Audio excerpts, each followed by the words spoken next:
Évangile de Jésus-Christ selon saint Luc, chapitre 10, versets 21 à 24.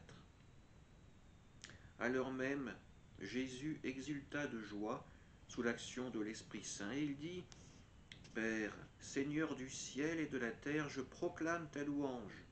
Ce que tu as caché aux sages et aux savants, tu l'as révélé aux tout petits. Oui, Père, tu l'as voulu ainsi dans ta bienveillance.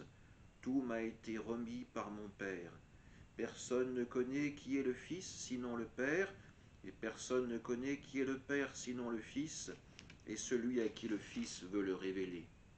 Puis il se tourna vers ses disciples et leur dit en particulier : Heureux les yeux qui voient ce que vous voyez, car je vous le déclare, beaucoup de prophètes et de rois ont voulu voir ce que vous-même voyez et ne l'ont pas vu, entendre ce que vous entendez et ne l'ont pas entendu. Acclamons la parole de Dieu. Le passage que nous venons d'entendre aujourd'hui se situe au retour de mission des 72 disciples, ces hommes qui annoncent à Jésus que les esprits mauvais ne les ont pas tenus en échec.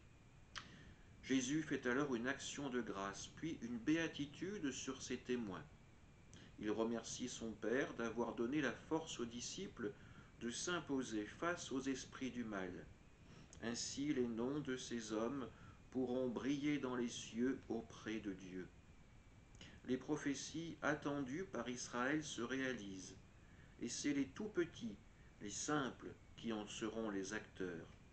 Eux qui sont regardés de haut par les savants, c'est-à-dire les scribes, qui croient maîtriser, dominer la parole de Dieu. Par sa relation privilégiée avec son Père, Jésus fait entrer les disciples dans son mystère, dans sa gloire.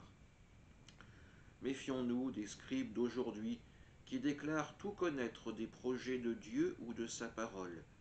La Bible est avant tout un trésor infini et une vie entière ne suffirait pas à la comprendre.